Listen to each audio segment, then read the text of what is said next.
Waa qaybtii 17aad sheekada Hantaaqa Jacayl oo si taxane ah looga daawanayo janalka aan YouTube-ka ku leenahay ee Axmed Waaye Arag.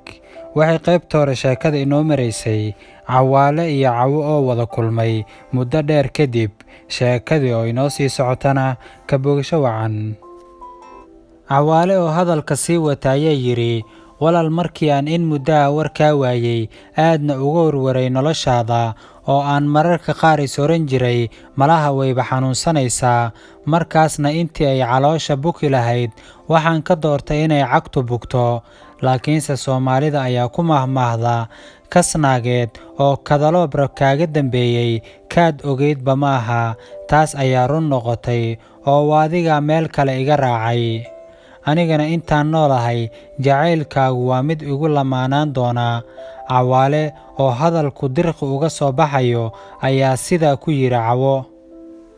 Cawo oo aad moodo sidii ugu khushuucday una dhegaysanaysa hadalka Cawaale sidii qof xadiis dhegaysanaya ayaan wax hadala ku darsan sheekada. Intuu Cawaale hadlayayna wayba foorartay. Inay eegta daaye waxaa ka soo haray waa runta, haye waan gartay. Cawaale waxa uu Cawo u sheegay sida uu weli u jecel yahay noloshana iyada la'aanteed ayna macno u lahayn. Intuu iminka Hargeysa joogayna uu jiif iyo joog badiiday, dhuuniguna xaaraan ka yahay. Waxa keliya uu ku dawoobayaana ay tahay inuu iyada helo. Cawo laftigeedu kama uusan marnayn jacaylka ay u qabtay Cawaale. Waxa keliya oo ka soo dhex galayna wuxuu ahaa dabaylaha isbeddelka ee waayaha nolosha. Intay mar keliya ilmo shax ka soo tiri oo ay dhabanadeedii qoysay ayay tiri, walaal Cawaale waan ka xumahay sida ay wax u dhaceen. Aniguna runtii waan ku jeclahay, weligayna kumaan riyoon inaan meel kala maro. Laakiinse qoraalkaas sidan u qornaaye maxaan sameeyaa? Waxa meesha yimid waa calaf walaal, intan baana iska qornayd. Cawaale oo u jawaabay ayaa yidhi, walaal Cawo, aad iyo aad baan kuu jeclahay. Adduunyadana waxaan kugu doorsadaa ma jirto. Haddana sida ay wax u dhaceen waan la socdaa, ee haddii aynu calaf isku leenahay waynu isheli. Waxaad kaloo ogaataa aniga inay gabar Soomaaliyeed xaaraan iga tahay inaan sheeko la wadaago, noloshayduna adiga la'aanta ay qabyo tahay. Cabaar markii la sheekaystay la isna xasuusiye berisamaad ayuu Cawaale ku yidhi, Cawo walaal runtii aad baan ugu faraxsanahay inaynu kulanno. Waanad ku mahadsan tahay wakhtigaada aad i siisay. Iminkana waa xilli dambe, walaal iska hoyo. Waxaanan aad u jeclaan lahaa inaynu maalin kale si fiican u sheekaysano haddii Rabbi idmo. Cawo waxay ahayd mid xushmad weyn u haysay Cawaale, marnaba maysan dhibsanayn hadalladiisa, waxayna ahaayeen kuwo dhagaheedu jeclaysanayeen.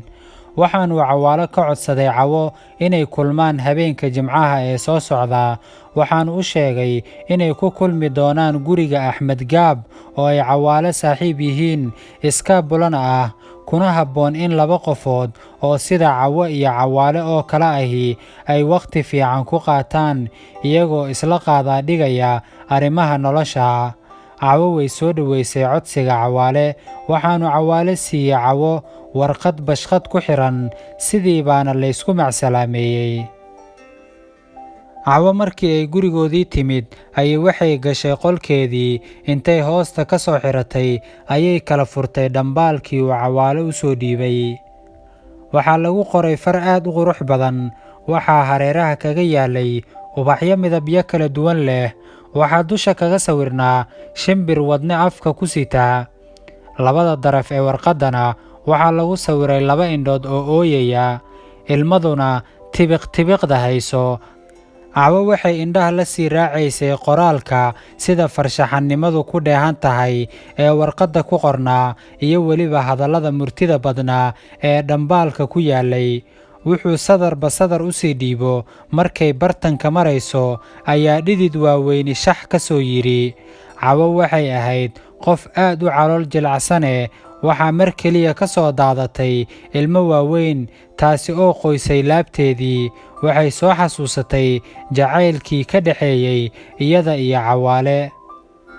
markii ay dhammaysay akhrinta fariintii dhambaalku xambaarsanaa oo waano, waxsheeg, calaacal iyo codsi isugu jiray, ayaa waxaa aad u taabtay suugaan aad u macaan oo uu ku luuqeeyey xasan aadan oo dhambaalka lagu soo gunaanaday, waxayna ahayd sidan: sida tuuyo iyo hawd todobkii ku horo, gugii uu ku taagsaday, tigaaday isku fila iyo madhibaad tisqaadeen, ayaan kuugu taamaa tii kale ahaydee qurux lagu tilmaamay, tumaatidii jacaylka wadnahayga turuqdo oo igu fogaatee, waanse kaaga turi laa haddii uu ku taabtee, iga tiiri caashaqa.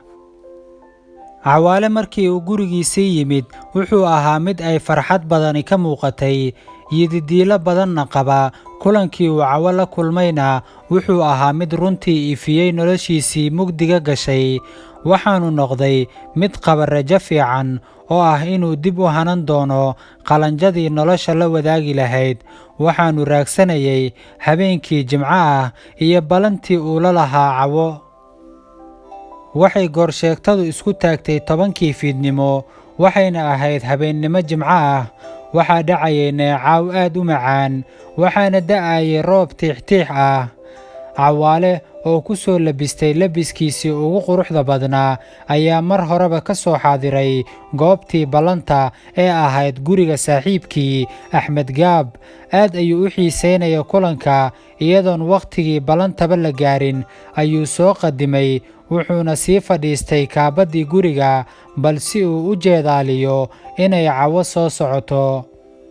muddo yar kadib waxaa sekada koonaheeda ka soo laabtay gabar aad moodo xuuralcayn sida uu Ilaahay u abuuray. labiskeeda qurxoon iyo nuurka ka soo baxaya uu ninkii arkaa indha-daraandar ka qaadayo. Cawaale oo goorahanba dhowrayay ayaa jalleecay dhanka, mise waaba Cawo oo soo laafyoonaysa. intuu Cawaale u sara kacay ayuu si farxad leh u salaamay, kuna yidhi, walaal soo dhowow. maadaama ayna Cawo ahayn gabar madax bannaan oo ay tahay marwo nin kala qabo, waxa uu tixgelinayay oo uu salaantii kashka iyo laabta ahayd ee awal dhallinyaronimada laysa siin jiray kumuu salaamin.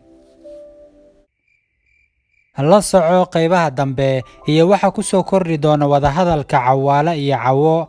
asxaabtaadu ku soo xir sheekadan, muuqaalada inala sheer gareeya. waxaa inoo balana qaybaha dambe insha Allah.